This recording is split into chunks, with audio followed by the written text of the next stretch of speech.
Welcome back to the Football Out West show. It's episode 60, gents, and it's an absolute pleasure to have our next guest, who he is the CEO of Football Victoria, and have we just lost him? He was in the green room, and he's just darted out. Wonders of technology. I think you're a bit green yourself, Tonci, so I'm not sure whether it's your side there, mate. Is that right? Oh, goodness me. Oh, don't tell me we've got internet problems again. We seem to be having that a lot these days. Oh, here he goes. It looks like he will be joining us very, very shortly. There's too many people at home on computer games and I reckon that's what it is. Oh, that's probably what it is. Affecting our internet connections. Yeah, I reckon that's exactly what the problem is. Oh, but here he is, hopefully joining us very, very shortly. It is KIMON Talliadoros, the CEO of Football Victoria. Welcome, KIMON. How are you? Good evening, gentlemen. Can you hear me clearly? Yeah, absolutely, mate. Well, absolutely. Thank you. What happened there, but an experienced 10-year-old would have managed that a lot better than I would have. We need prerequisites next time. Off to a flyer. To be offered. Street in there. How funny is that? How funny is that? But I'm going to kill Maxi Santich, though. He goes, I disagree with you. I do blah, blah, blah. Oh, he's left us again. Yeah. I was just playing the devil's advocate. But anyway, we've lost KIMON. He was back, and now he's pressed the button, and he's gone somewhere. I don't know. Are you streaming in HD, Tonci? Yes, we are. That might be the problem, the bandwidth.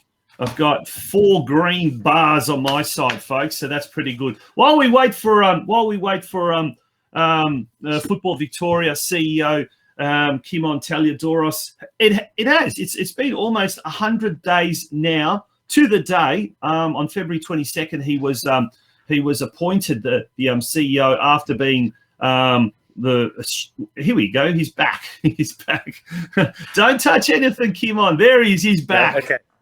All right. All good. Here we go. Yeah. Now, sorry, gents. No, all good, Mag. All good. Now, we were just setting the scene, and basically, it's quite uncanny, KIMON. But it's I think today or tomorrow is exactly 100 days since you were appointed the CEO of Football Victoria. Now, the presidents and prime ministers around the world, they always say the first 100 days of office, and they deliver a little bit of a snapshot of what's happened. Mate, over to you. How have you, from a personal point of view, how have you seen your first 100 days as CEO, taking into account you did serve as interim CEO for a while as well? Yeah, that's right. And firstly, thank you for the offer to join you this evening. It's a great pleasure, and congratulations on 60 episodes. That's an outstanding achievement in the modern media, I think. So well done to all of you. And as we like to do in football, at Football Victoria, we also like to acknowledge the traditional owners of the land on which we play our game throughout Victoria, the 900-odd pitches throughout, and acknowledge any elders, past, present, or listening, and hope that they are. You're quite right. Look, I assume the helm with Peter Philopoulos' departure to Football Australia, which was in August last year, and of course at that time we were starting to emerge from that extended lockdown. And at that point in time, of course, we'd been through an enormously traumatic time, as most people had in Victoria. But of course, for us and our football community, it was particularly acute, just with the timing of it and the financial implications that upset our routine. I'm delighted to say, though, certainly as of the last week, or up until last week, our game has rebounded, our economy has rebounded, our registrations are pretty well up to the 2019 levels, with still a couple of months to go. Historically, we do continue to pick up some players right up until into June, particularly in the mini Roos space. So perhaps that ad may well work. So we couldn't be happier with where the game and how the game has responded. It's robust. We didn't lose any clubs, although many clubs did suffer and are suffering. There'll be a legacy for them, which I think will extend to a couple of years. A number of clubs have set up some payment plans which will help them get through, and I think have some very, very loyal and committed sponsors who've assisted them and stayed with them. as well as, of course, the volunteers who've returned. But I suppose the greatest area of concern for us really is twofold. The only two areas where we haven't really seen the same response or the same level of interest, and that is amongst volunteers, and that's the case across all amateur sport in Victoria. Experienced with basketball, netball, and AFL in particular, and volunteers. And you guys often talk about volunteers on your show. I'm aware of that, and the demands on them through last year were onerous, simply because the season hadn't been cancelled, and there was every chance that we would still be able to play some football, and that was certainly the view of the clubs. If it was possible for us to play, they would like us to have been in a position to be able to organise it. So that's the most gratifying. The organisation is financially secure. We had to take on extra debt last year to simply survive. We're confident we'll be able to retire that debt by the end of this financial year. And in most cases, we believe that many of the clubs have also been able to make it through, gents. So that's the assessment of where we are at this point in time. And I suppose up until earlier in this week, when, of course, we've now been challenged by this latest lockdown. Now, Kimon, that's a great first up answer. Now, prior to that, you were the president of the board of the federation, with the CEOs answerable to you. Now you find yourself answerable to the president and the board. How are you finding that difference? Well, the role of the CEO is primarily operational and strategic, and whereas that on the board is primarily governance and strategic. So really, it's the strategic part where the roles do overlap. Last year was quite extraordinary in that the operational challenges and the operational tactics and strategies employed was simply prioritizing survival. And right at the beginning of the season, when the initial lockdown occurred, between $8 and $10 million simply vanished from our football economy. That means it vanished from the clubs and from us. And of course, it left many people and our football economy in tatters. So that's really where this last 9 months has just simply been about consolidation, financial consolidation, strategic consolidation, and then in a position for us to be able to rebound as we have this year. And I'm delighted to say that we've been able to remain intact so that we could respond to the market, which has been really positive. So from a board perspective, there would have been hands-off and governance, and from a reporting perspective and observing the ongoing reporting. But from a CEO perspective, it's simply ensuring that the priorities of the organisation are being met, albeit that they changed in quite a dynamic situation over the last, certainly the second half of last year. Excellent. There are a number of questions coming through on the chat, and I'm sure you can see them as well. We'll try and get through to some of them as we go through. But you spoke about the president of the Football Federation, and Antonella Carr is now the first female appointment as a president. I suppose we don't know much about her. Tell us a little bit about her. I think she was your vice, wasn't she? That's right. She was the vice president for 5 years. And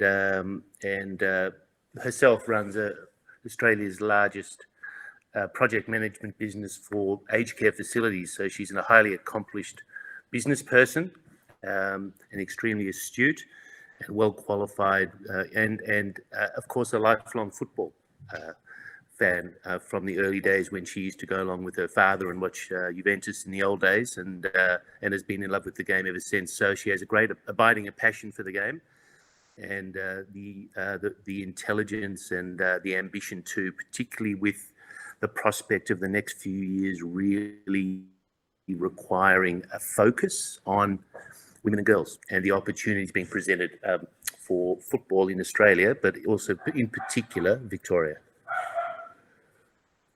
Perfect. Tonci, turn your mic on. Here you go.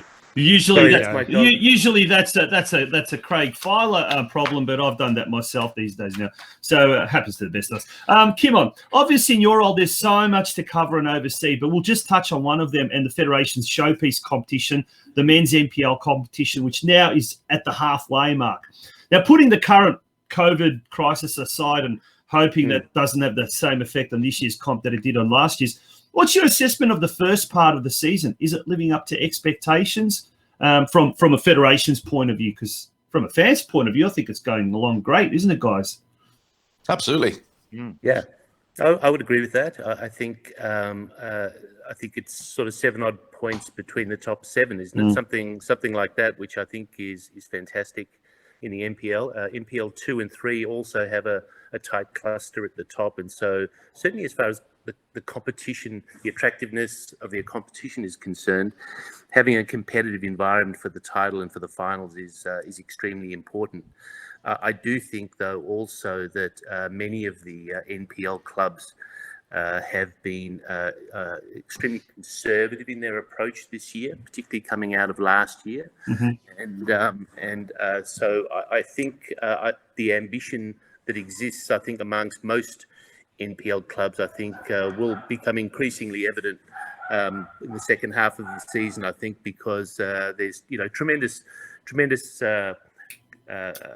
accolades and benefits available for those that are prepared to commit and for those that are chasing silverware. The great challenge is, of course, the unknown interventions, which the most recent one of which we've experienced this weekend. Yeah, absolutely. Yeah, and going by the first half of the season too, if the second half is just as good, and I'm sure it will be, it's going to be absolutely fascinating, and fingers crossed, of course, everything does go well. But turning our attention and our focus to the ongoing issue of government investment in football facilities, what are your thoughts on dealing with councils and other tiers of government for facility investment? And there's examples of recent times, such as the clubs in Moreland uniting for Pascoe Vale's greater good, and some of the bad stories out of councils, like we let snippet from the Moonee Valley Council meeting recently. Yeah, it's a real test for us as a code, and a test of our maturity and strategic intent. And it's no more evident in those areas than it is in the NPLW, for instance, where we have also a highly competitive environment, but a number of clubs there that still haven't been able to secure dedicated facilities. And of course, dedicated football-specific facilities for spectators is really important and a fundamental to a match day and a game day experience, be it observing it online or being at the game.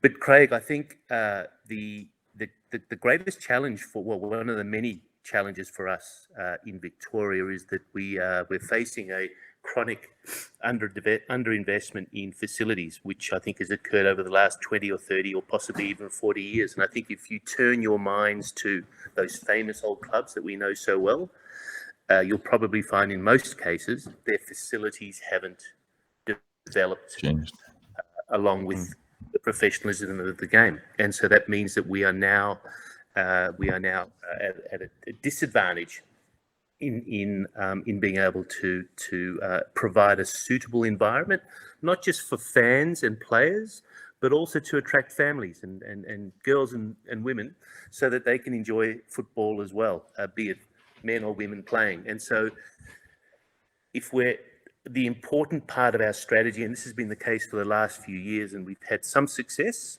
and some failures, is the collaboration and cooperation of the clubs who understand that we need to take a medium to long-term view in a particular council. It's all about the LGA, and collaborate as clubs and as a code with the council, because essentially they have limited funds. They have to apply those over a course of time, and they really need us to be a part of their strategic planning, because they are making meaningful and significant capital commitments, and they're unable to respond to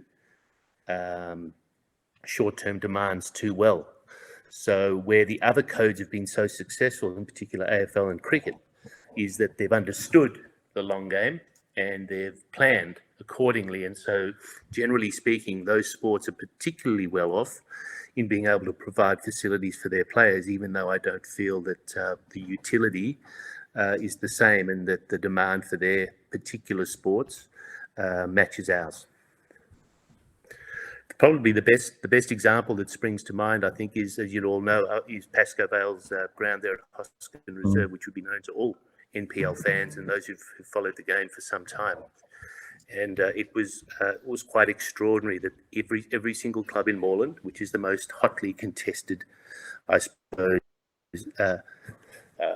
ecosystem in our football environment, all collaborated to sign a single letter to council which demonstrated the need for the facility to serve the council, to serve the locals, which meant that the clubs for the first time came together, strategized together, and collaborated to present a united professional front to council, which was ultimately successful against some challenges, not the other codes in this case, but the dog walkers and the environmentalists, who were keen for the open space. So the challenges are many multidimensional, and even even though previously an AstroTurf pitch was approved by council, those now have different levels of challenge associated with them. They now need to satisfy the environmental criteria, which would mean that they're also sustainable, and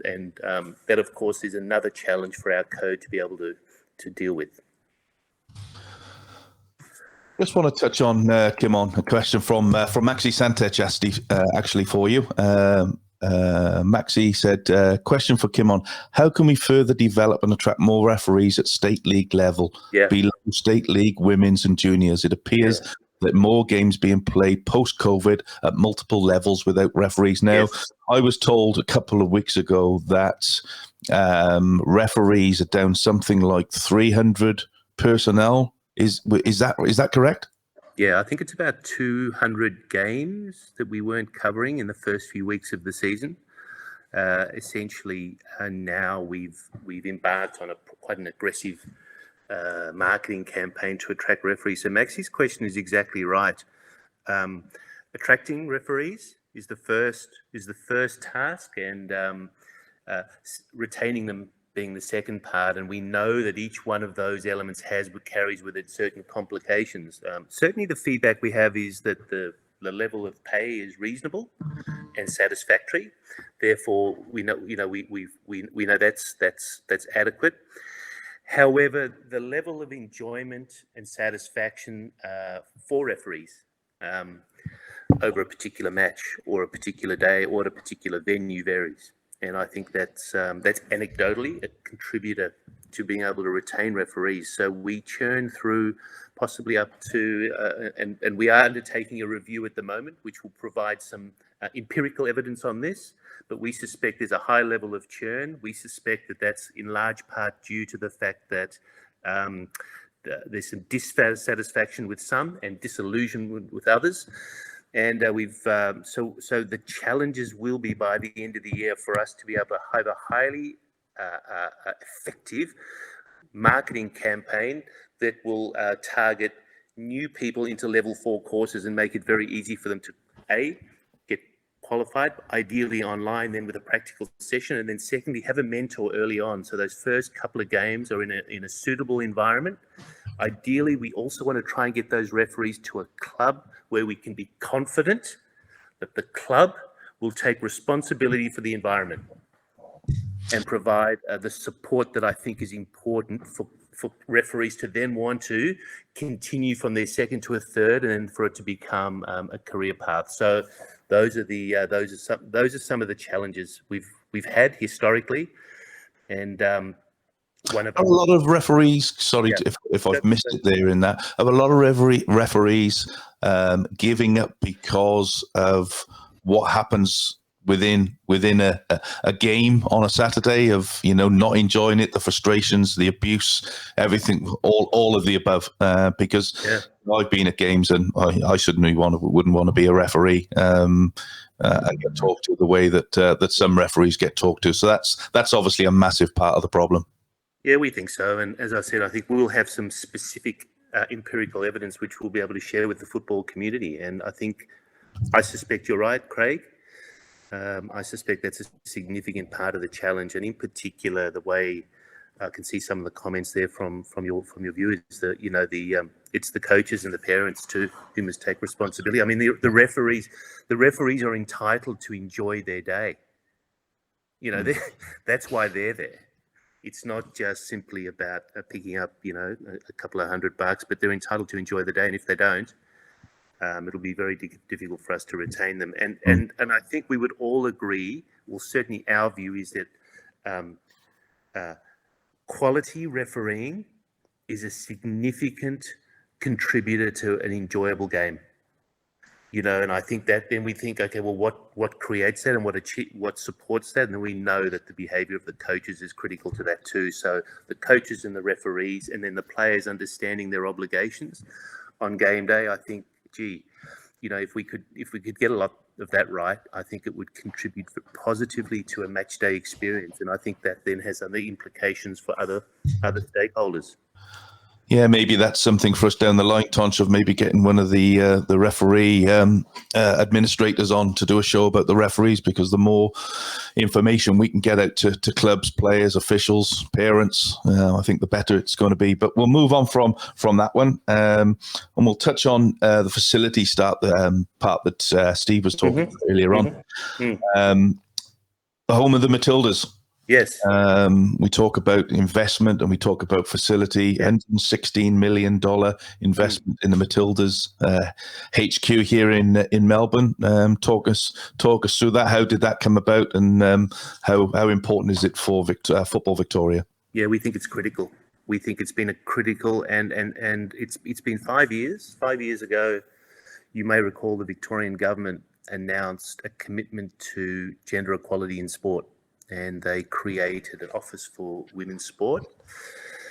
And it started to change some of the key criteria for funding for different sports. From our perspective, we took that on immediately and recognised that this was a tremendous opportunity for Melbourne, who has such a great sporting reputation, to be the sporting capital of women's football in the region, if not the world. And the reason we thought that was possible is because there's an ambitious government, there's a great sporting culture in Melbourne, and there's probably one of the best brands in Australia, and that is the Matildas, the most marketable, attractive brands around, and I think has a good runway of a couple of decades to be able to continue to grow and develop and have impact on a global basis. And so those were really the ingredients to form the idea at the board, and we put together a pitch to government, which they supported with some funding, which we then were able to get to a project stage, and it's just been persisting with that. But the important thing about it, the really important thing about it, in my opinion, is that we have a physical landmark for football in Victoria. You know, we're no longer invisible, you know, and I think about how important it is for our sport to be seen, and also to be seen at the appropriate level, for the perceptions to be at the level we would like, which is why it's important that our facilities are of the highest quality. We have the highest quality, you know, we have the beautiful game. But from a custodian's perspective, there's still so much work we need to do to be able to provide that infrastructure. So it's been a high priority for us for the entirety of my tenure as president, which was 6 years. We still have an enormous dearth of investment in those facilities, but I'm delighted. I just couldn't be happier that the clubs are recognising this and starting to mobilise and understanding the importance of them being able to provide that for their players and their staff and their volunteers, to create that beautiful club atmosphere. It's very important that there's a physical presence. And for us, from a Football Victoria perspective, that's what the home of Matildas represents. And of course, we'll have a state centre we can be proud of, which will be available to our stakeholders. So in effect, it will be a national centre for the Matildas, but it'll also be the home of football here in Victoria as well. So that's something to look forward to. We might take a break. We're speaking with KIMON Talaidoros, the CEO of Football Victoria. When we return, we'll keep talking about the facilities. We might even touch on some of the comments that are appearing in the comment section. So keep the comments coming, keep the questions coming. We're going to be back very, very shortly. So don't go away.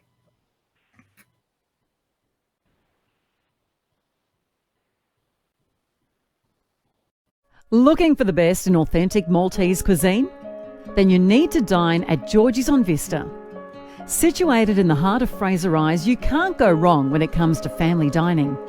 We have a menu for mum and dad, one for the kids, and one for seniors. Everyone's taken care of. Don't miss our specialty nights.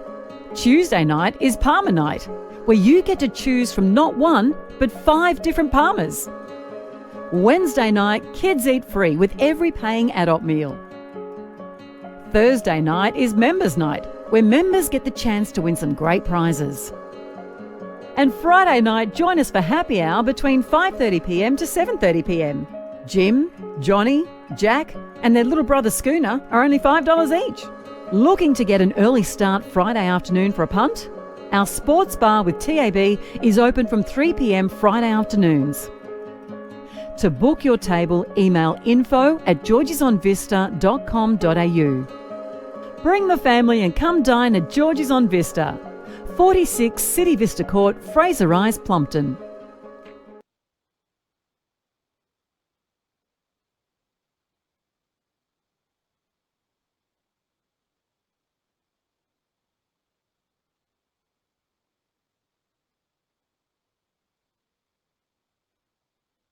It's the opportunity to be active, meet new people and learn basic football skills as well. It came about, I guess, from a number of things, but the main one being Football Victoria's strategic plan, Football Ways. And a large part of that is the Women and Girls strategy, which is aiming to get 50-50 gender participation by 2027. As well as with our partnership with Vic Health and their active Women and Girls strategy as well, to get more women more active more often. Yeah, and it's all about providing that sort of safe and social supportive environment.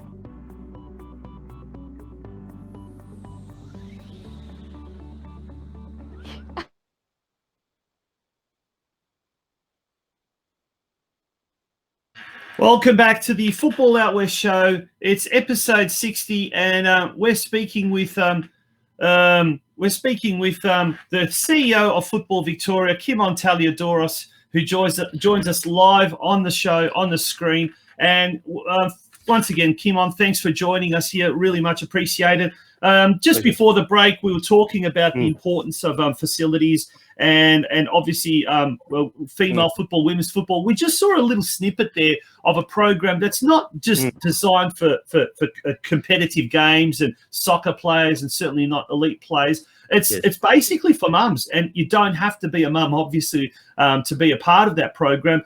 That's the beauty of our game, isn't it? That we can actually offer so many different examples of the sport, or so many different variations of the sport. How much is Football Victoria, I guess, investing in things like soccer mums and wheelchair soccer and frame football, all of those things that we've seen over the last few months? Futsal, another one. Yeah, considerably. You're exactly right, Tonci. And that is that our game is so versatile, and it can be adapted to a number of different circumstances. And what we've found over the last 5 or 6 years, and I suppose anyone that's played football would be familiar with five-a-side. In fact, it's arguably the most fun football of all. With five-a-side in a social environment, but still playing for sheep stations, of course. But the proliferation of the different formats, I think, really makes our game quite different to many other sports. So we've seen a format such as Go Soccer Mums simply made available to people, women in particular, who've never played sport before or have never played football. But the environment that's created and the tone that's created around that is critical, because the expectations and the needs of people, women in that case, who are wanting to do exercise in a particular way, is important. It just so happens that it's beautifully simple when there's a round ball and 2 goals. So it's so versatile for us. Another good example would be walking football. And the beauty of walking football is it's generations can play it. So imagine football. Craig can play it. Sorry? Craig can play it. That's about my level now. Tonci, the knees don't support anything else. Well, I heard they said Craig already plays it. Hey. Hey. But look, really, the beauty of it is walking football means football, but walking without running. And so if you think what that means, well, then that means different generations can play in the same team. That's amazing. And boys and girls can play in the same team, and so that's primarily about participation, recreation, and activity. And football provides an extra dimension, which I think creates the fun and competitive part, which I think also lives deep within most human beings. So the other area we think is really important for us to support is futsal.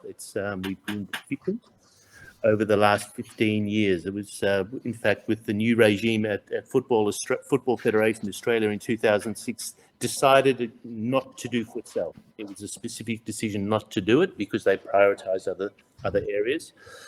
And I think as a result of that, we have a high proliferation of sort of private providers and who are doing a fabulous job. But our role is to help develop the game of futsal further in Victoria. So that's another area for us to continue to support. And Anthony Grimmer, I know you've had him on the show, is leading that, and he's made incredible progress already. So, this is the challenge for us, I think, in the modern society. We know we have traditional football, 11-a-side winter football that will appeal to some people, but we also know that there are many other formats that are also equally in demand, and it's our job as football to ensure that we make those available and can continue to support the growth of those for us to be able to fully develop and cultivate the football culture we would love to exist in this state. Craig.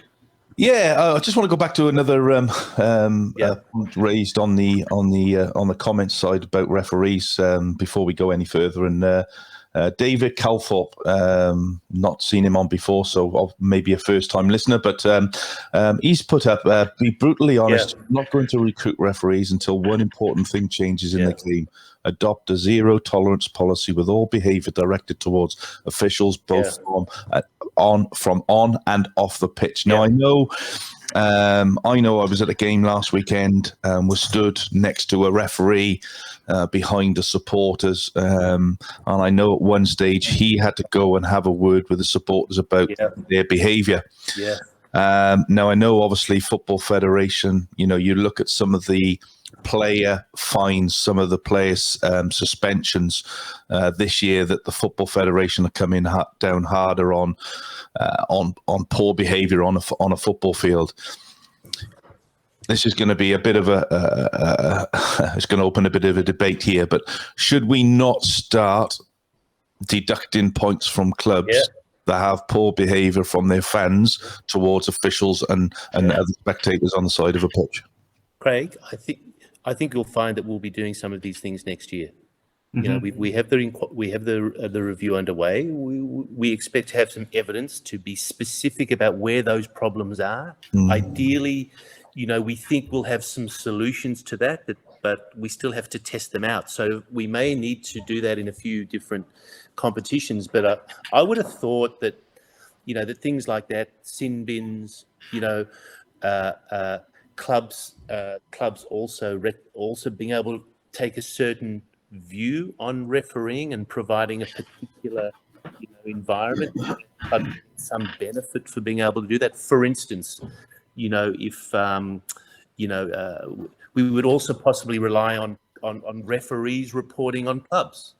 Uber, for instance, they report on one another, but at this stage it just seems to be the referee on the receiving end. Now, in saying that, referees do make mistakes. We've seen evidence of it this year. It's not going to change. The best in the world still make mistakes. In fact, the odd player makes a mistake too, and coach. So that's the reality. But not at under 10 level. Yeah, and I'm just reading at some of these comments from your listeners and watchers. I absolutely agree, and I think we'll become bolder in these areas. We do, though. We will seek the support of a lot of clubs and coaches, because what will happen is there'll be a spike in cards or sanctions or whatever it might be for that first, month. And I think until then, or maybe even 6 weeks in some cases, some coaches will find themselves on the receiving end of cards, and clubs will be sanctioned and players as well. But I do think, we may even end up with games that less than 7 players, for goodness sake. I mean, you can't rule that sort of stuff out if we're going to go down this path, in which case then we all as a community need to say, okay, well, that's fair enough, because we're trying to change behaviour here. And so that would be a good example, I think, of where we could have an impact, Craig. I quite agree. And I think some of the comments I'm reading down here are largely supportive of that too. Yeah, look, I think so. I think we all love the game, but there's nothing worse than, being at a game when you've got parents, shouting and bawling at one another, abusing referees. That's not good for anybody. And especially as, I've already talked about, the development of football, development of young players. What does that say to the young kids playing football when you've got a mother and a father shouting and abusing at referees on the side of the pitch? It then just becomes the norm, and that kid's never going to learn from. So, for me, it's something that would benefit the game. I know referees, and I'm a coach myself, as you know, and it's hard sometimes. It's hard to bite your tongue and not say derogatory things when you see something that's not right. But it's not right for the game. It has to be stamped out, and I think having those penalties aimed at clubs, particularly in clubs that are doing very, very well in particular leagues and are looking for promotion perhaps, and then all of a sudden they get an issue with one of their youngsters, and it could mean that they're going to lose 3 or 6 points at a dramatic stage in the season, is going to cause massive implications for that club. So look, I think I don't think you would have a problem with a lot of clubs getting on board with that one, Kimon, if I'm honest. Well, you'd think so. You'd think so, Craig, but the test will be when it happens, because as you just correctly said, and when I've coached as well, I've also found myself expressing a view to a referee, which is it's just not on, and in many ways we justify it because it was a poor decision, or because of the pressure, or because of our perspective. But the test will come when we have to impose that discipline upon ourselves, be it at the club level, the coaching level, or the parent level, and so then will the will be there to follow through from all our stakeholders? Because if one of those isn't working, we don't get the outcome. I'm interested in your thoughts, and in fact your listeners as well, as to whether you think this is something that is achievable. Yeah, well, look, from my side, as a coach, I would be distraught if I had to, if I got deducted points because one of my parents or bad behaviour from somebody in the crowd, and we know it happens at every football match, But I think it's about time now that it was stamped down. Somebody's just mentioned on here, referees are volunteers as well. In most instances, yes, they get paid for doing it, but it's not enough, in my opinion. I know you said they get paid and they're happy with that, but not for that abuse. It's not for the amount of abuse that you get. But which job, Craig, do you go to a workplace expecting, unless you're a prison officer, do you actually expect to get abused? And that's the thing. If they are working, if that's their workplace, they don't expect to get abused. Correct? I mean, that's the bottom line. It's unlawful. It's unlawful. Absolutely. Yep. Yeah. We've got some great questions. We really, really do. It'll be very, very hard to get through all of them. Look, I really honestly don't know where to start. I think Alex Sitkarovsky says, a nice, good, I feel good question. He goes, Kimon, what's been your highlight of the year so far? Well, and don't talk about that big investment in Bandura. We already talked about that. That's hard to beat. That is hard to beat. It's very personal. Can I give you a personal one? Absolutely. Okay. My 16-year-old daughter, who Lucy, who's never really shown much interest in playing football, decided this year that she wanted to play for the first time, and she's joined Elwood in the under-16. So it's a really interesting for me because, of course, both my daughters make their own decisions, but I think she was attracted to, having watched it through last year through COVID and being a big Juventus fan, to do that, and for me to go along and watch someone who's never played then have to go and play under-16 football. That's there's a gap. There's an interesting gap there for the people that are joining the game late, and wanting to play, we don't really have a simple solution for them other than into our conventional structures. So these are really interesting things for me, that if we're attracting people to the game and they're joining at different ages, they may not all have played as kids, or even if they did play as kids, they may not have had the benefit of some technical training. So they don't necessarily have the motor skills to be able to play at that level. So that for me has been just really fantastic. And the second part of it, I've got to say, is, and the most gratifying part is, last year we had such an awful time with the clubs. They were suffering. We were battling with a lack of finance in the game, both for clubs and for Football Victoria. But the resilience, the commitment from the clubs, they've returned. They're strong. They're committed, and virtually every single club, with only a few exceptions, has been able to provide a team for someone to play in this year. And I can't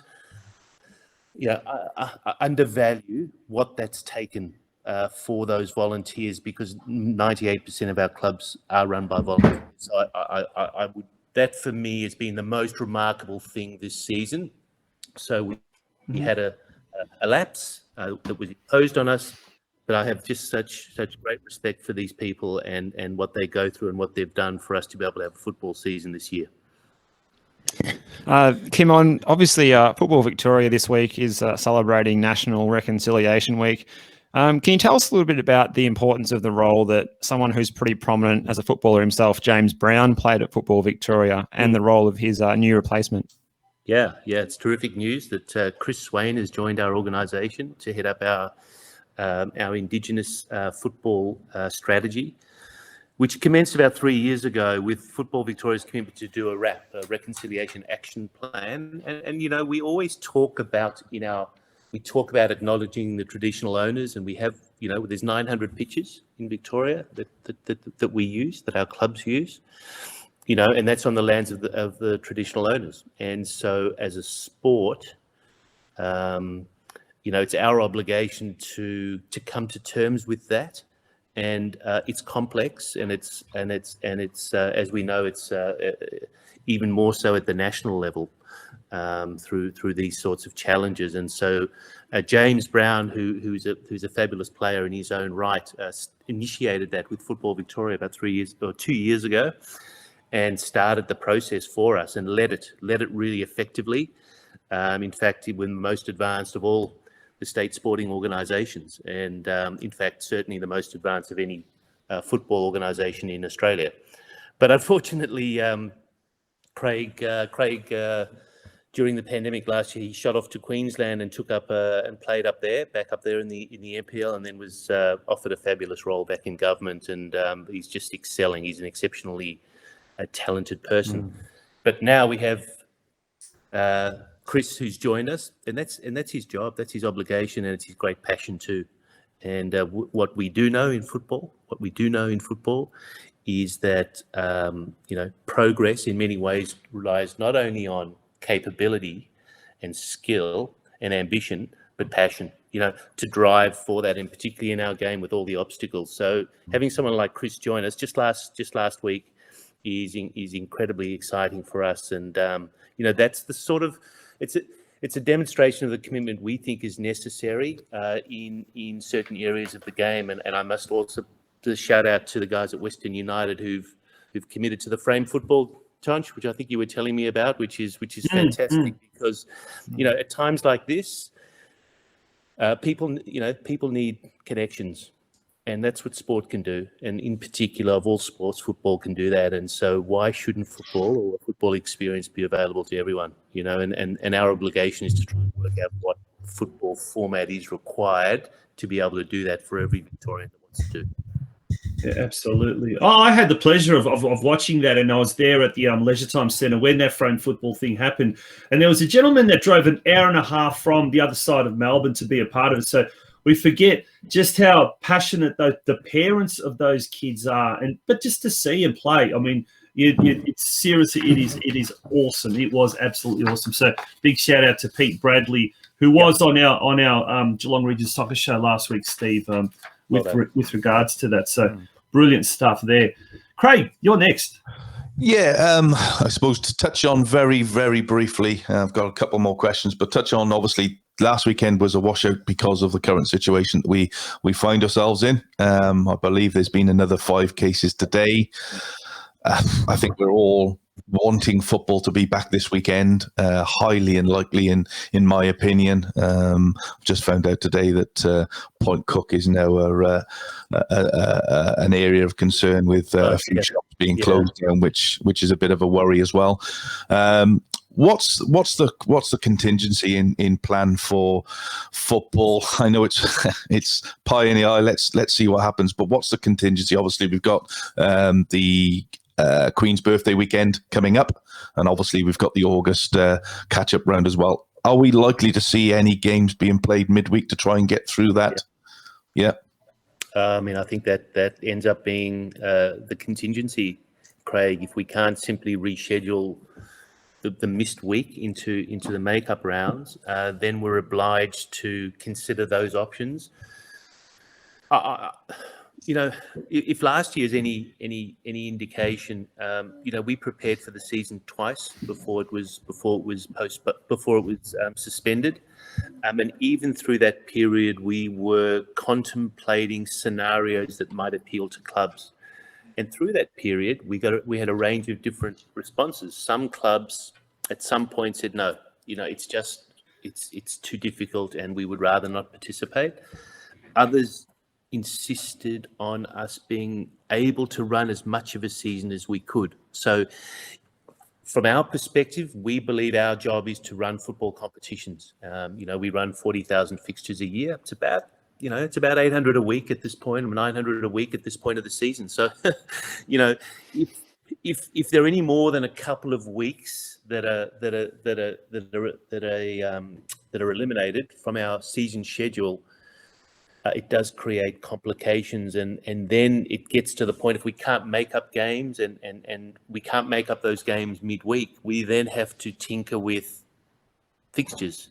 And you can imagine the complexities that then arise there, because the fixtures aren't always, don't always affect clubs equally. So the integrity of the competition then is brought into question. And I've seen even a couple of questions there about, promotion and relegation. These are all the implications of any decisions that are then made. So we're kind of hoping we don't have to contemplate that, because that ultimately means a very difficult period ahead with our clubs. And then we simply have to go about making decisions on very clearly articulated criteria. And I suppose, for all those clubs that have made plans and invested in promotion and progress, they're also vulnerable. And so the longer the lockdowns, the more complicated it becomes. Yeah, good question about the promotion relegation. We've got Michelle Williamson, who poses one question. She's the president of Melton Phoenix, a good friend of this show. And she says, I guess lockdown aside, can we confirm the number of teams getting promotion and relegation in the state league comps? Also, if different, why have the rules of competition been changed and targets moved for clubs? Obviously, she's talking about State League 5, because the Melton Phoenix are in men's State League 5. Kimon? Is that something you can answer? I'm sorry, Michelle. I can't answer that specific question. I apologise for that. But if you would like to send that question in, I'm more than happy to try and solve that one. I am delighted, though, that I was out at Melton Phoenix earlier this year with the prospect of a new facility there. I mean, that precinct that's being built out there at Melton is quite something. And the Phoenix, I think, I can understand Phoenix is one of those clubs that's highly ambitious. And they're doing very well this year, actually, Kim. I think that will be quite an incredible facility and a pleasure to visit in the future. So, Michelle, my apologies for that one. I don't know the specific answer to that one, but I'll try and get that answer back to Tonci if you'd like, and Craig if you'd like, and then the guys would be happy to provide it perhaps next week, Tonci, or in your absolutely format. Yep, can do. Yep. Craig, you're next. Let's go on to what should we do? Let's talk about the pillars of new direction, I suppose, of football. Victoria have adopted the whole football strategy, or the whole of football strategy. We've touched on it just earlier on. We had Anthony Grimmer on the show talking about futsal. With that and with other forms being developed, what else is there out there that potentially Football Victoria are looking at? I know we've touched on it with obviously all the frames and the goal mums and all that. Yeah. Is there anything else out there that Football Federation are looking at? Yeah, probably the two key areas that we think are important to emphasise over the next few years are schools and social football. And the reason we believe, and when I say social football, that it just means non-traditionally organised football. So that might mean, a sevens tournament or a sevens season over, 10, 12, 15 weeks. Our non-traditional winter, 22 round, 30-week season. And why? We have plenty of evidence to suggest that there's demand for football in a format other than 11-a-side played throughout the entirety of winter. There's people have more choices, and they also have different consumption habits these days. So, how are we adapting our product portfolio to be attractive for them? But not only that, we haven't really been active in our schools, and so most of the other codes have been extremely successful in visiting schools and then being able to generate participation and fans out of that. Western United, I think, have done a reasonable job, but this year they've certainly committed to their region. But the most important reason we need to do this is because we have a target of 50-50 participation in 2027. That's only 6 years away. And so that means that we need to find other ways in which we can attract and retain women and girls. And it's not through the traditional football structures that we have. Those will not give us the growth that we require to be able to achieve our objectives. So futsal, social football, sevens, Go Soccer Mums, walking football, and in schools, school competitions, intra-school competitions where kids don't necessarily have to be playing for significant in a multi-school tournament, but they can still participate within their schools. So these are the key areas for us to establish. The game is in good shape. Our clubs are important. They're continuing to develop and evolve, but each club is constrained. Each club will be constrained unless they're able to unlock additional infrastructure and facilities, which means that whilst we're doing that, they will all still be landlocked. And I saw one of the questions in there was about schools, and they're exactly right. Yes. How can we access those and get some football activity happening there? It's most certainly a really key area for us over the next few years. Yeah, I think it might have been Maxi Santich. A good point. And so many schools. Once upon a time, as kids, we used to, the schools were accessible. You go there, have a kick, no problem. These days, the schools are gated. You can't get there. Yeah. It's quite frustrating for the kids anywhere. And when a club does approach a school, they said, no, you can't have it. So it's obviously back in the UK, Tonci, big part of the football development from a very early age was through schools. You played for your school, you played for the rep team, you played for the county, you played for all that stuff, which I don't see here, which is a real shame, because I think that's where, if we're looking at development, is a key area for us to promote, is that certainly that school corridor of football. Yeah. Now, I mean, Kevin Thuma made a good point. One of the other comments where he says the number of games simply is just not enough. And I think the point that he's trying to make is that the seasons are short. We don't have enough games. But having said that, Kim, and what you're talking about is including some more non-traditional elements of whether it's futsal in the summer, whether it's school soccer. So potentially allows a kid, for example, to play all year round, but not necessarily for his club or for traditional seasons, but some way, shape or form, he's going to be kicking a ball 365 days of the year. Wouldn't that be the absolute ultimate to be able to offer the kids of Victoria that type of option? Yes. Absolutely. Absolutely. And so, when Here we go. There's a comment. Sorry, that's my dog in the background. Yeah, look, I think where Kev comes from there, particularly, I think it's more geared around senior football, maybe as well, because I think at MPL 2 at North Geelong, I think we play 22 games. So that's 22. That's less than half a year of playing football. Now I know there's other codes then come into action and facility. It keeps coming back to, I suppose. Right, it comes back. Craig, it's the number one impediment to the growth of our sport. The fact is that the facilities are broken up into summer and winter. Yeah. Yep.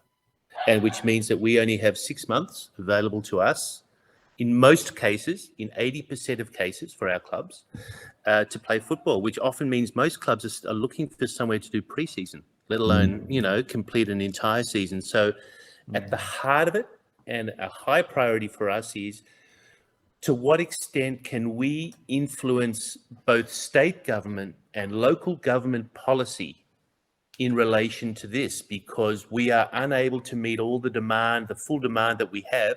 We're curtailing growth, and that's not in the interest of a local community.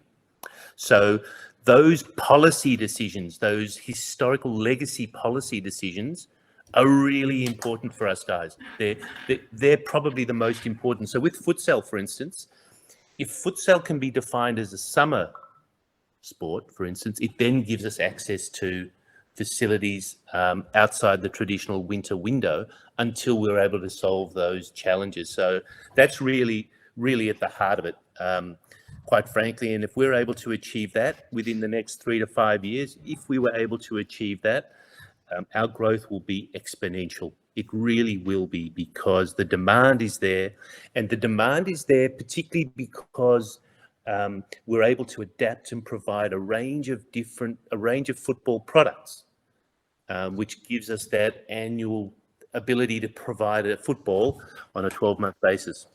100%. Steve. One of the tantalising things in discussions over recent months, and maybe even longer, is the prospect of the National Second Division taking place in Australia. What are the standing points or the thoughts from Football Victoria and yourself on that matter? We've been a strong advocate for the Second Division for the best part of 3 or 4 years, right through the Football Australia constitutional process. We were very supportive of the AAFC being formed. We were strong advocates of a commitment to Second Division. We strongly believe in it, and we've played a role in supporting the narrative and supporting that the proposition. Really, where I think it finds itself, and I do believe that the current Football Australia administration and leadership are committed to it as well. Beyond that, it now sort of shifts into that development of a model and a competition structure and a strategic plan. All the work that needs to happen there, and that, from a member federation perspective, we're certainly supportive.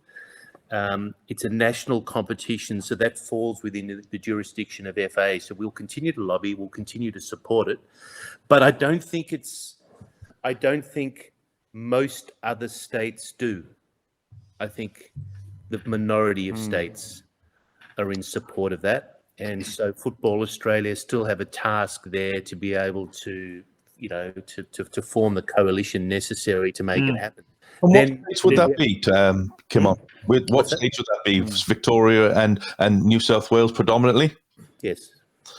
And we've talked at length about this Second Division, and we had Rob Sherman on just after he left his post as the technical director, and we had the AAAFC on as well as Craig Moore and other people.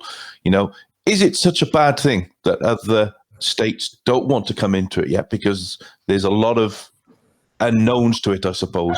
Could we not have a 8 to 10 team tournament out of Victoria and New South Wales as a start? It hasn't got to be 16 clubs straight away. Yeah. Can it not be 8 or 10? See how it works. Is it viable? Does it tick all the boxes for the clubs, the football federation, and do it that way?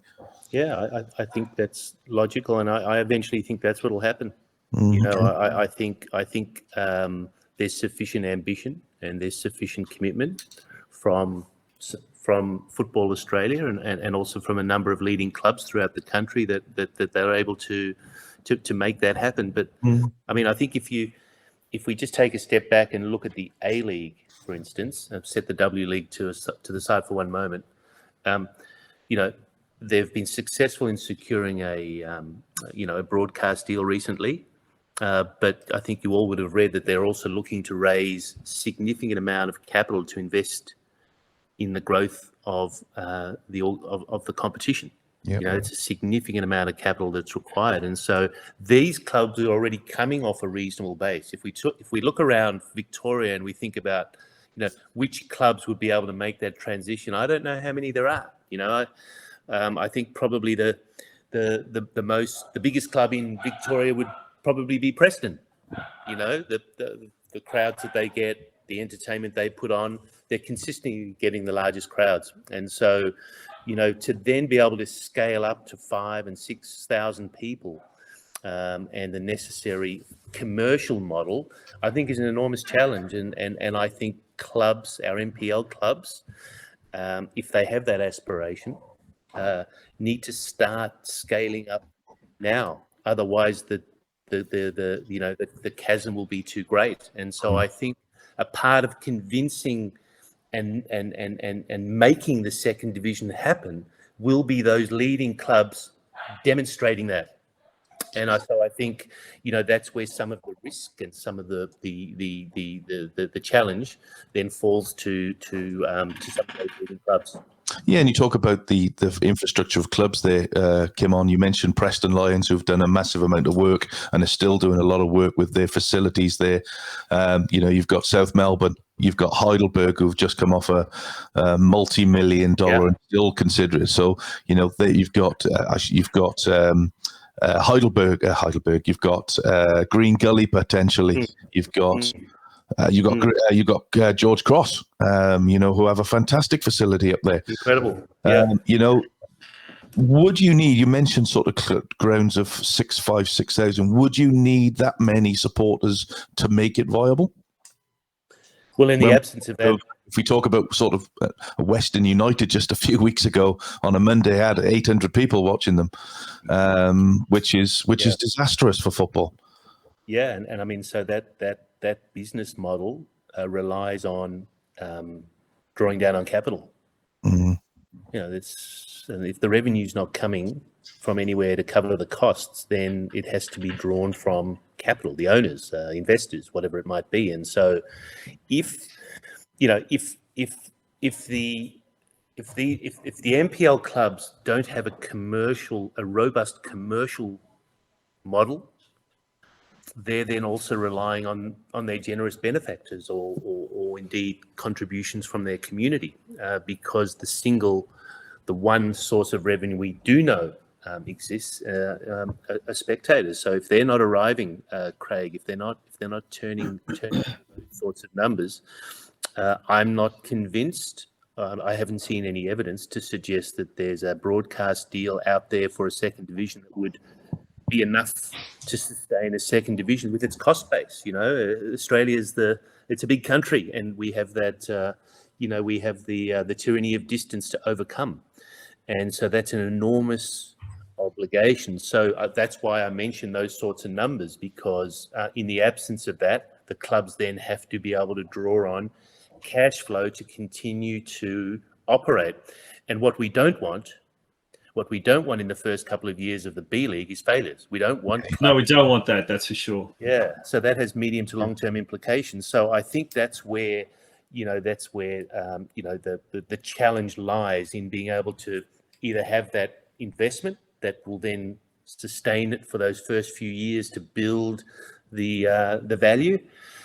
And we need the clubs and investors, and then we need the fans, and the eyeballs. And in the absence of that, it doesn't quite work, guys. But and the A League is confronting that exact same challenge now, albeit on a bigger scale. Definitely one good thing about the NPL, and we talk about it, and I guess we're a little bit biased because in some way we're all involved as commentators, but you can watch every game of the NPL via live stream, and the technology these days that is available is incredible. Yeah. But it is a bit annoying when on a Friday night you've got everyone wants to play Friday night football, and you've got about 5 games, and then you've got about either 5, 6 different screens, and I guess that reflects in the attendances as well. The attendances aren't as good as they possibly could be.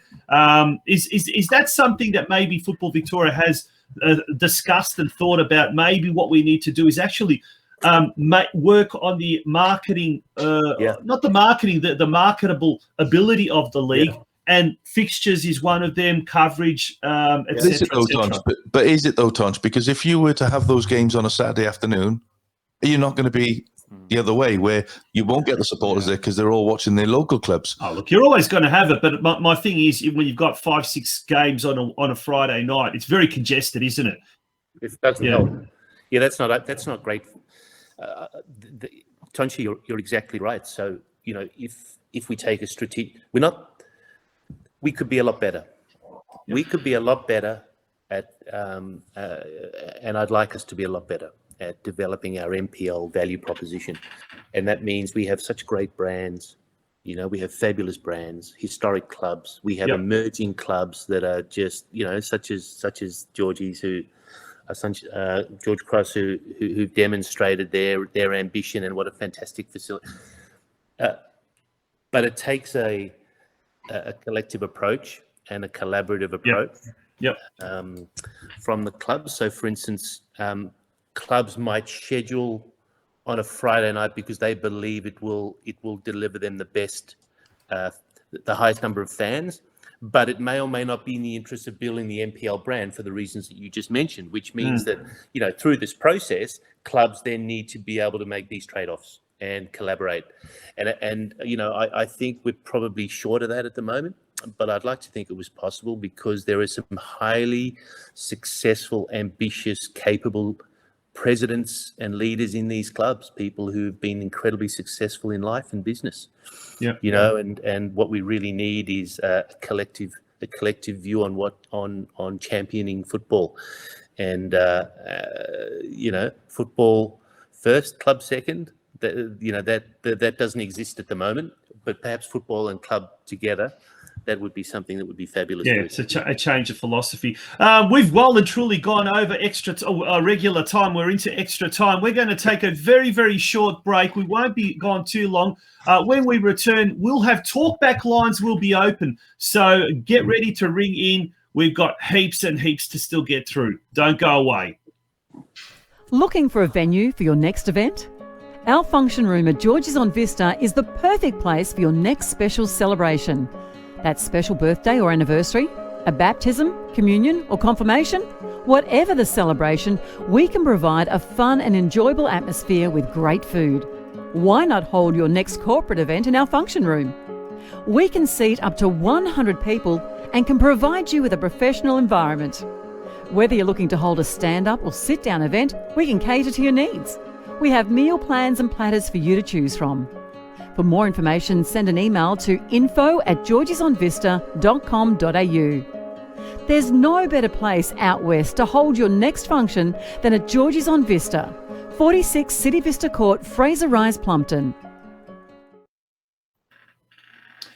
Welcome back to the Football Out West show. It is an absolutely awesome show tonight. We've got I was about to say the president. We've got the CEO of Football Victoria, KIMON Talliadoros, on. KIMON, once again, thank you very much for joining us. Thank you also for staying so long. Where the referee's blown full time, and we're now into extra time. So hopefully we won't get to penalties, but we're going to open the lines. The Europa League final, mate. Yeah, well, I had to 22 penalties. Yeah, sorry guys, I had to move to plug my lappy in. It was just about to drop out. It's good mood lighting there, Kimon. Oh. Yeah, exactly. Yeah, the number there is on your screen. Call us now on 0497 151 234. That's 0497 151 234. Folks, here's your opportunity now to get on the Football Out West show and ask the CEO of Football Victoria, KIMON Talliadoros, a question. We're going to take a couple of questions. We've already gone, like I said, way over time. But Craig, have we got anyone on the line? Unfortunately, we haven't, which amazes me when we think of all the comments that have been put on our show and various shows and social medias over the last 12 months. You thought I'd been inundated with calls this evening, but we haven't. But if anybody does want to jump, as Tonci said, 0497 151 234. Surely Kevin must want to ask me a question. I've seen he's had a number of questions there. Kev Thurman, yeah, he's too shy. He's definitely, you won't get him on you won't get him. Come on, guys, put your money where your mouth is. Give us a call. Come on. And David Calthorpe, I thought, has also made some really interesting points. He has indeed. And someone actually suggested, KIMON, that David maybe should be brought onto the Football Victoria board. But he does say a point. Let's say, is this a myth or is this actually what's happening out there? He does say clubs are drawing on the $2,500 they charge for junior NPL fees to fund. I think he means to fund their senior team. If that's the case, why don't we see more junior NPL players representing their clubs at senior level? Can I jump in there? Craig. I know they're charging $2,000 to $2,500 in some instances. Not every club is doing that. Mm-hmm. When you take out all the kits, the cost of the kits, the cost of the coaches, which you have to pay, the facilities that you have to pay for, all of that stuff, that $2,500, guys, whether you think it and it's going into senior football, I can tell you from the club I'm involved in, nothing goes into the club. It's all taken out at source for various other things before it even gets to senior level. So I think there's a big myth around this, kids paying $2,000 and it's all going to fund senior players. Come on. I think, Craig, I tend to agree with you. That would be my view on in the majority of cases. What's interesting about, and I think actually Kevin did make a comment earlier, obtaining an A license, obtaining, B, C and A licenses is quite expensive, enormous commitment for coaches, and they expect to recoup that. And typically, as Craig said, if they're coaching NPL kids, it's 4 days a week, it's 40 weeks a year, and it's a match. And it's all the preparation and management of that team throughout. So coaches they're semi-professional, and so they are paid accordingly. And so I agree with Craig. The reality is we have a user pay system, so the NPL program is enormously demanding on the coaching and administrative staff. There are premiums associated with it. Let alone, the other, which is why I think that the clubs need to do that. And we would like to think, and we know that qualified coaches, experienced ones as well, but qualified coaches provide a better outcome for those kids. It's not necessarily, NPL isn't necessarily elite, but it's a high quality 40-week program for kids that are interested in developing their skills. And then from that cohort, we would expect most elite players to emerge. Yeah, absolutely. Craig, no one on the phones? No, it's not switched off. So am I the only person who's never had anyone call in for a question? It's incredible. It's funny. Yeah, people have got comments. I think we might have someone. Take me off. Okay, well, there you go. We'll go to straight. And it's funny that people love to criticize. KIMON, this is a good point. Actually, it brings people love to criticize. Clubs love to criticize. What you know, but when it comes to actually helping yourself, and we see this in the area of I'm from a strong media background. And often you see clubs whining about the fact they're not getting the coverage, whether it be in their local press or whether it be whatever the case may be. But the clubs we find that really get off their backsides either employ someone to do their media or really take their whole media strategy very, very professionally and are very proactive. They're the ones that get a lot of attention, a lot of media exposure. And that obviously leads to sponsors and et cetera, et cetera. So we need to learn as clubs and as football people to also not just sit back and wait for manna from heaven to fall down in our laps, but to actually be proactive and do something about it? Of course, Tonci, and I think each club is a small business, isn't it? Really, albeit providing a social product, and so growth generally relies on being able to invest in that marketing, promotion, and sales, and that's generally it's generally discretionary income, as Craig mentioned there. With the costs associated with running a club, there's not a lot of money left in the till. There just isn't a lot left, let alone the fact that it's volunteers being asked to do it. So it does require, Tonch, not only someone committed or an organisation or a club committed to doing this once, but consistently over time. I think for it to have effect, because it's a highly competitive market, and in the absence of making that commitment over an extended period in a consistent way, it just won't work. It's not sustainable, and so clubs. I think many clubs have had the best of intentions and have tried things, but really the challenge is to be able to sustain it and then convert that into some sort of sustainable model, and that has been enormously challenging at all levels of our game. At every single level of our game. Now, Craig, we may have a caller. Oh no.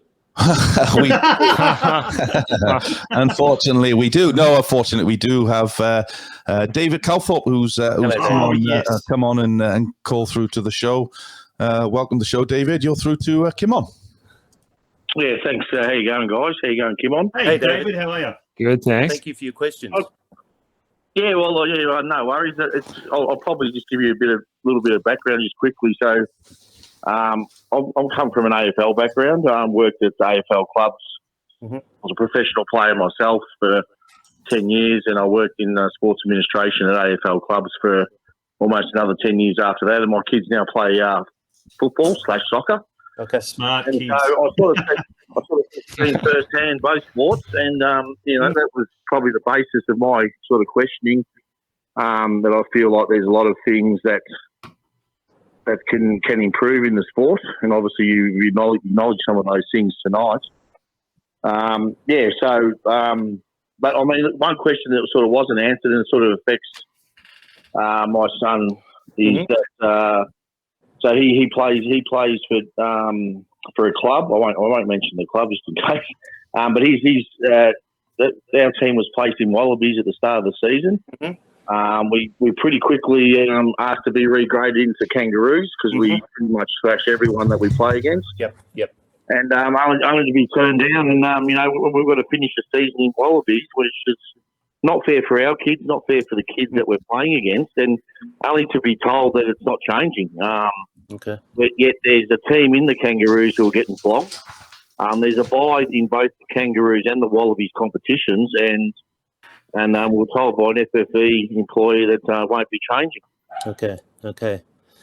Yeah. Okay. So a couple of thanks, David, for your question. I think I'll try and answer it in a couple of ways. The first one is this year has been a little unusual, particularly in the mini-roos space. In that, I think the week before the season started, we had sort of over 150 to 200 clubs withdraw, and then a bunch then added.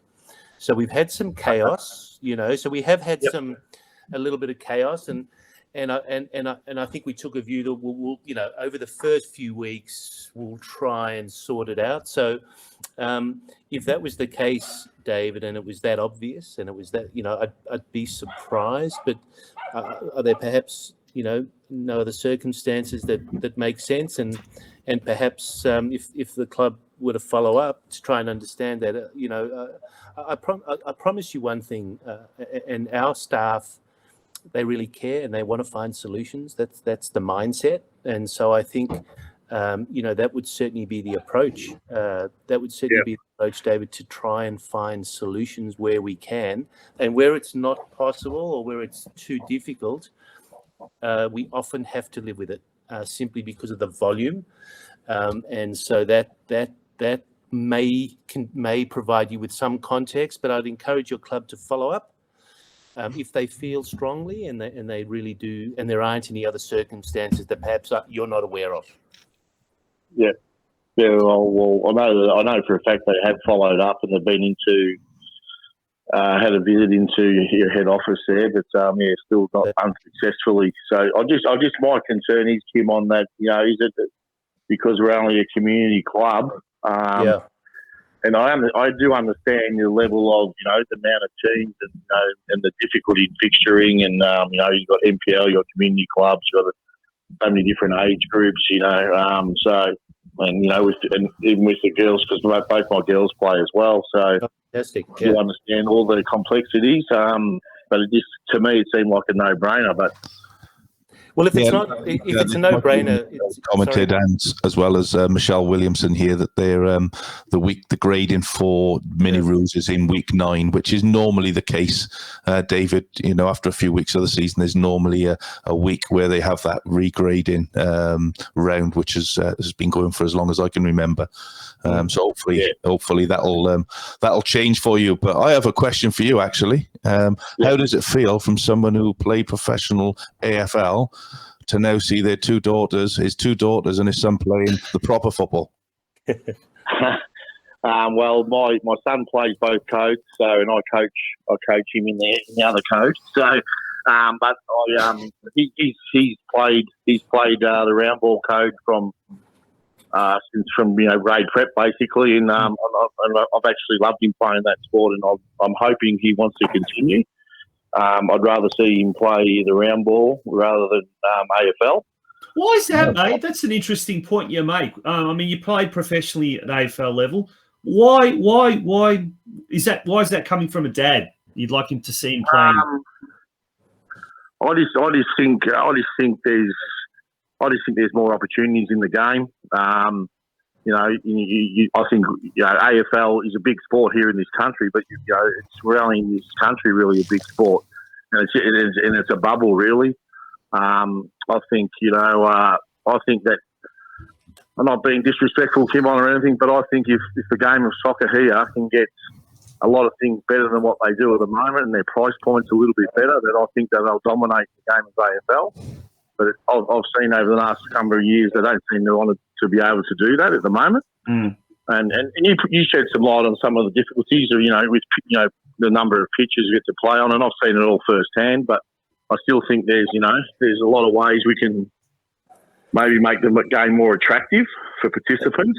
Even so, with my daughters, my eldest daughter wanted to play AFL, and I was just no way I was not going to let her play AFL. I just don't think it's the right sport for the females. You're a great dad.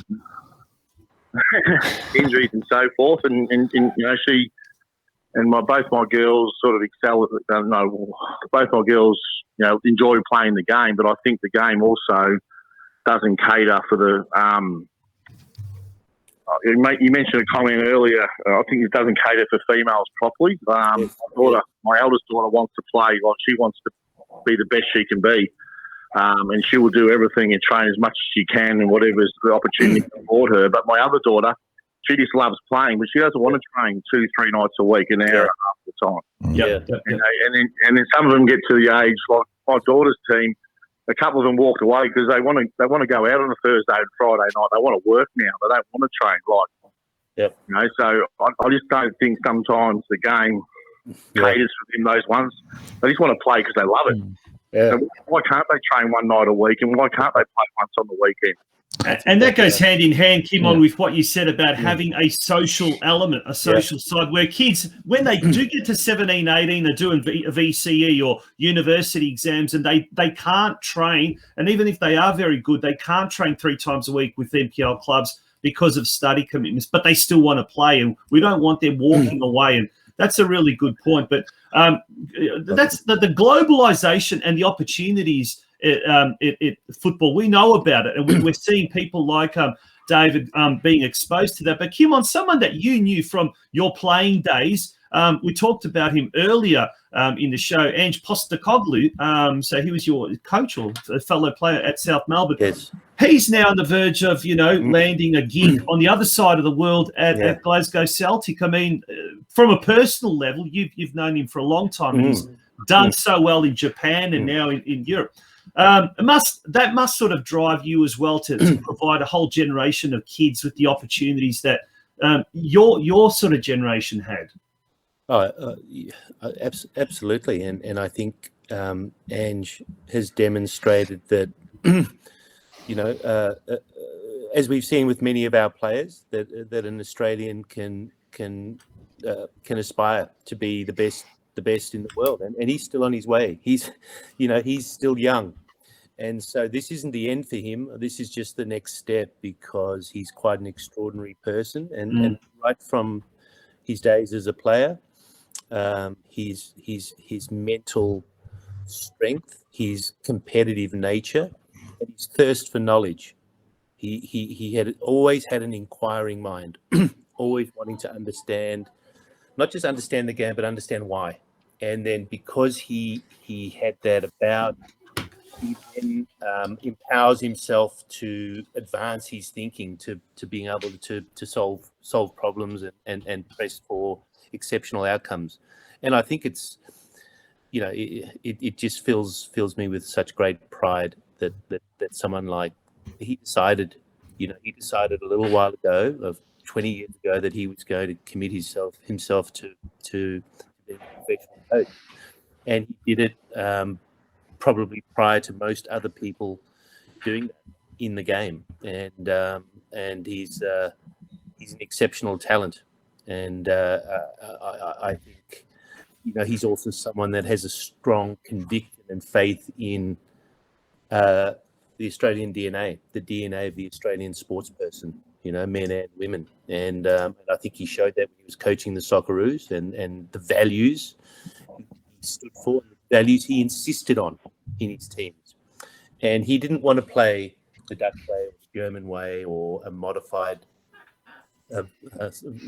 English way.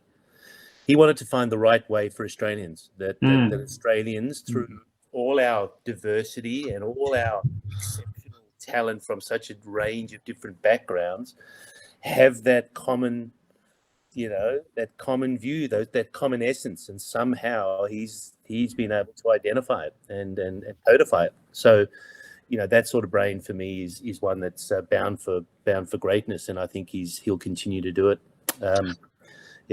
And I think what you said then about, didn't want to play the Dutch way, he wanted to play his own brand of football and a style of football.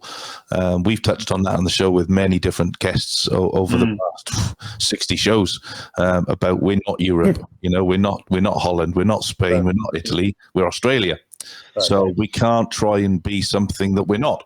Let's create a brand of football that's Australian. We go back to the Socceroo team of what year was it? 2008? 2006 won at the World Cup. Yeah. Yep. We haven't progressed as a football nation since that.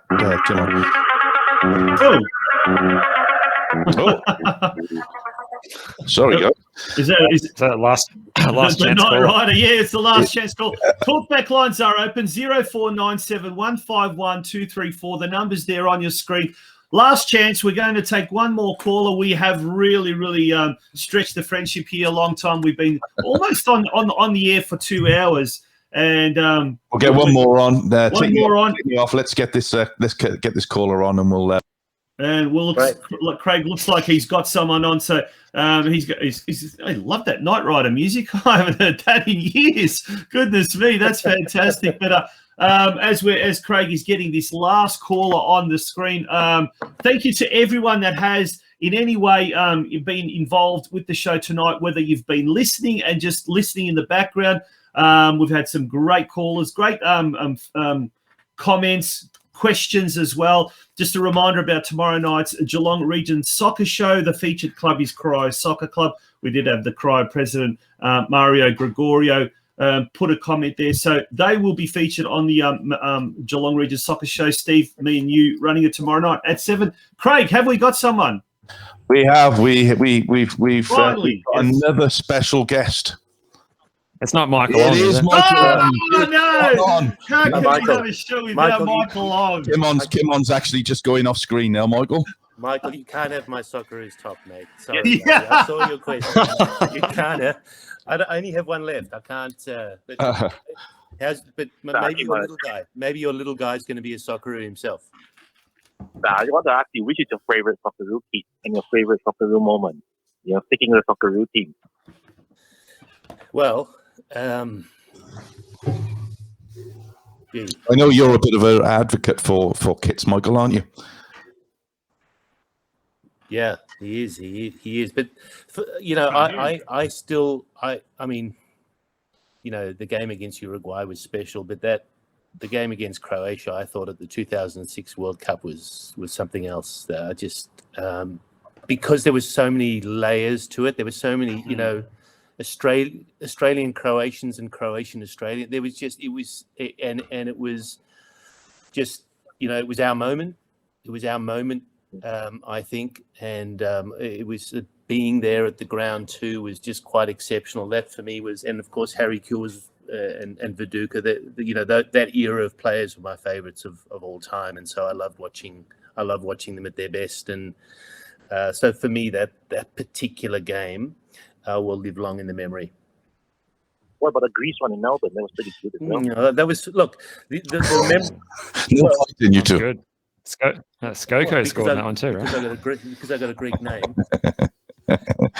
Look, the goal was exceptional, wasn't it? I mean, that goal was scored from over the halfway line. If I recall. Are you talking about Skoko's winner? Skoko, yeah. Skoko's winner, right? He's never been that far forward, surely. Yeah, that's right. Well, I think that was a sensational goal. Doesn't compare.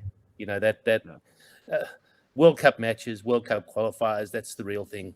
That's when everything matters and everything's on the margin. And so for me, that game was a ripper. Yeah, absolutely. Perfect. Thank you, Michael. Thanks, Much appreciated. Thanks, now, Michael. you can't have Kimon's Socceroo top, but you can have mine. There you go. Can you sign it for him first? 1999 at a Big W, whatever it was. I don't know. I'll sign it for him if he likes. Yeah, not a problem. All jokes aside, thank you, Michael, for joining us on that show tonight. Thank you, Kimon. Very much appreciate it. It has been a massive, massive show tonight. We really appreciate you coming on board. I know we're in lockdown. We've got nowhere to go, but still, nonetheless, it'd be rather spending Sunday night with your family. So we really do appreciate it. You are spending it with your football family. So we do appreciate it. Beautiful family too. Thanks, Guy. I do want to take the opportunity to congratulate you and thank you. In football media is a difficult job. It's an extremely difficult job. I know you guys haven't yet been able to buy Maseratis and yachts as a result of ever. Next week. So I well understand, and really we do appreciate it. We appreciate your commitment. We appreciate the time you put in to understand the nuance, the detail that really matters. These sorts of conversations are not possible unless you're across everything in the detail that you are. So certainly from my perspective, congratulate you and thank the three of you in continuing to fly the flag for the beautiful game.